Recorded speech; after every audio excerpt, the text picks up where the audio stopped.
El objetivo principal de la evaluación es el retroalimentar el proceso de enseñanza-aprendizaje. Esto significa que los datos obtenidos en la evaluación servirán a los que intervienen en dicho proceso, docentes y alumnos, en forma directa para mejorar las deficiencias que se presenten en la realización del proceso e incidir en el mejoramiento de la calidad y en consecuencia el rendimiento del proceso de enseñanza.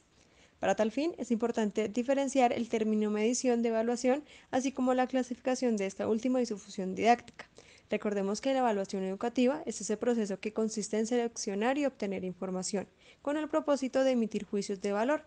Cuando hablamos de la selección y la obtención de información, nos referimos a los sujetos, a los procesos y los elementos, que conforman a su vez el currículo.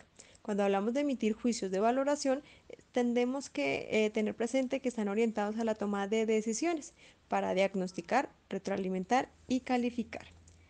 El modelo de evaluación de la enseñanza que se hace a continuación corresponde a un planteamiento de autoevaluación, fundamentalmente no de evaluación externa al profesorado, a pesar de que los indicadores puedan ser coincidentes en muchos casos para ambos tipos de aplicación. En principio, hay que partir de lo que es mayor y primordial para el interés de esta evaluación, que radica en el propio profesor. ¿Cómo realizar la evaluación de los procesos de enseñanza?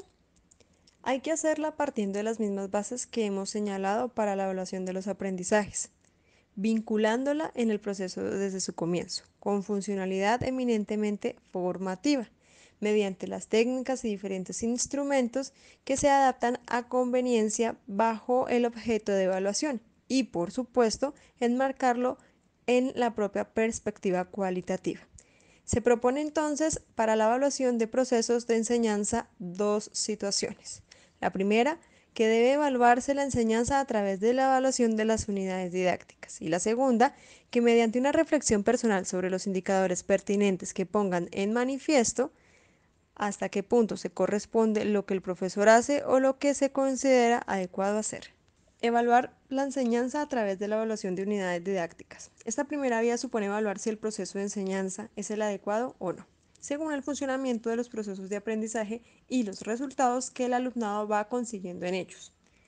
La graduación correcta desde el diseño curricular oficial hasta la unidad didáctica es la única garantía de que el alumno está alcanzando los objetivos generales que se proponen para su educación y además que cuente con el aval de que se está ofreciendo. Desde el ámbito institucional, recordemos que la igualdad de oportunidades y la enseñanza de calidad es preceptiva legalmente para todos los ciudadanos.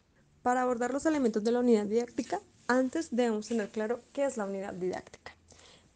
Podemos entonces definirla como la concreción de objetivos, contenidos, actividades, estrategias metodológicas y la evaluación para realizar la enseñanza y el aprendizaje de un conjunto de cuestiones estrechamente interrelacionadas desde el punto de vista formativo. Entonces, en este sentido, podemos concluir que es el núcleo en torno al cual se establecen las estrategias organizativas y didácticas de la actuación docente en el aula. De acuerdo a esto, entonces hacemos alusión al poema de Rudyard Kipling, texto original que resulta ilustrativo y realmente útil para abordar diferentes situaciones de la vida. Y en la cuestión que nos concierne sobre la evaluación, es decir, sobre el desarrollo de las unidades didácticas. De manera que los objetivos nos hablarán de para qué se enseñan, los contenidos nos dirán qué enseñar, las actividades se relacionan entonces a cómo aprenderán los alumnos y las alumnas, la metodología en tanto nos dirá cómo enseñar, mientras que los recursos didácticos nos dirán con qué enseñar y finalmente la evaluación cómo mejorar la enseñanza y el aprendizaje. En este sentido, nos dirán qué objetivos previstos se están consiguiendo. Inicialmente, los objetivos constituyen las finalidades que se pretenden alcanzar mediante el desarrollo de la unidad. De esta manera, son el para qué de esta unidad. De manera que hay que destacar la importancia de que el escalonamiento gradual desde los objetivos generales de la etapa hasta los de las unidades didácticas deben estar perfectamente realizados. De lo contrario, no será posible disponer de datos fiables que garanticen esta consecución. Para determinar los objetivos, se tendrá en cuenta el tiempo que se va a dedicar a la unidad, pues constituye un determinante fundamental en el momento de decidir su mayor o menor amplitud. Respecto a los contenidos, que son el conjunto de cuestiones que enseñan y aprenden a lo largo del proceso educativo. Por lo tanto, en cada unidad didáctica, mediante ellos, deberán alcanzarse objetivos propuestos. En este sentido, adquiere sentido global e incluso interdisciplinar el conjunto de contenidos de aprendizaje que se debe llegar a dominar por parte del alumnado. Siguiendo con los elementos de la unidad didáctica, tenemos a las actividades, las cuales constan de un seriado de ejercicios que resuelven los alumnos con la finalidad de alcanzar y adquirir los contenidos y objetivos propuestos.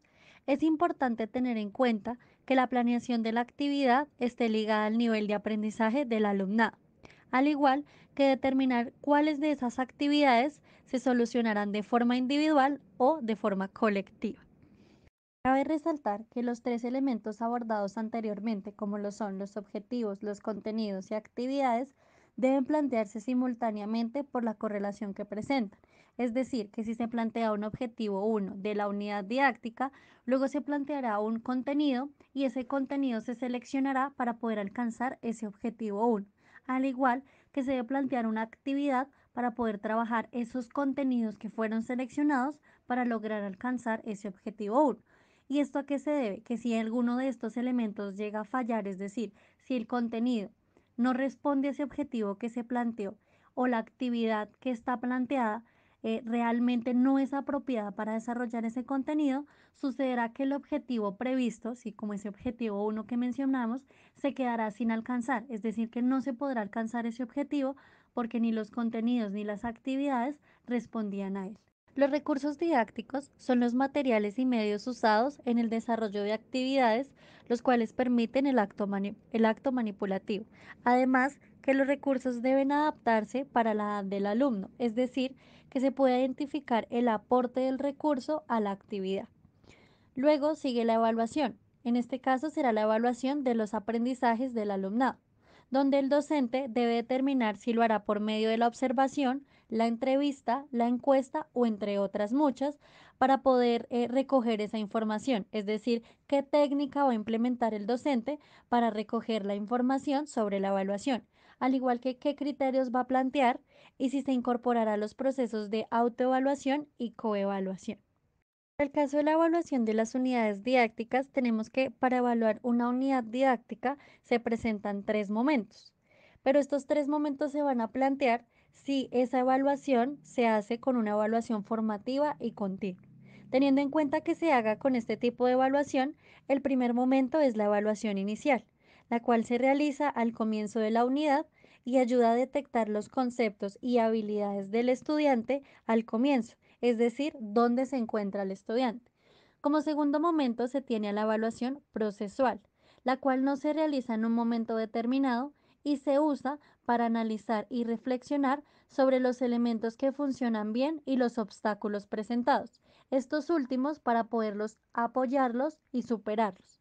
Y por último se tiene a la evaluación final, la cual se realiza al terminar un proceso o ciclo, en la cual el docente reflexiona respecto a si la unidad estuvo bien programada y resultó, ¿sí? Es decir, si dio frutos todo lo que se había planeado anteriormente. Pues los alumnos, o sea, es decir, si los alumnos alcanzaron la mayoría de los objetivos propuestos, aunque en el transcurso del tiempo se haya tenido que realizar ajustes. Ahora bien, como se puede evidenciar acá, vemos unos indicadores que el docente plantea para la evaluación inicial, que son unos interrogantes, como pueden observar aquí.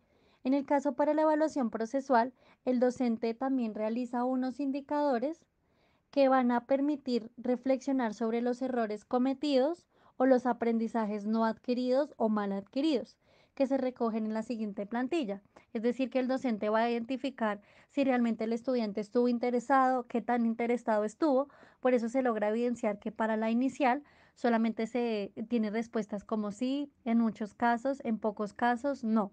Respecto a la evaluación procesual, que tiene respuestas como sí, bastante, poco o no. Entonces, como podemos evidenciar, cada una de estas evaluaciones tiene diferentes aspectos o diferentes miradas, ¿sí? Vemos que también los indicadores propuestos son muy diferentes.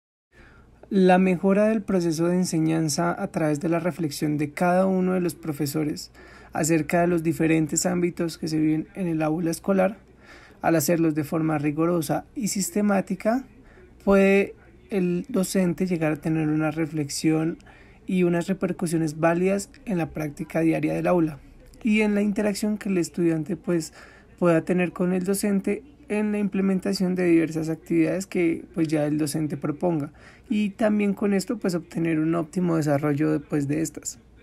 Entonces el perfeccionamiento profesional más eficaz es el que tiene lugar en el propio centro de trabajo, y lo que uno hace, cómo se desarrolla, cómo se desenvuelve, cómo organiza y analiza toda esta realidad, toda esta práctica diaria, y con base en este análisis logra adaptar de manera más adecuada, apoyándose pues obviamente en la teoría, que fundamente un nuevo cambio, sea un perfeccionamiento, una mejora, y esto le traiga al docente pues un avance dentro de lo que es impartir su clase, manejar las situaciones dentro del aula.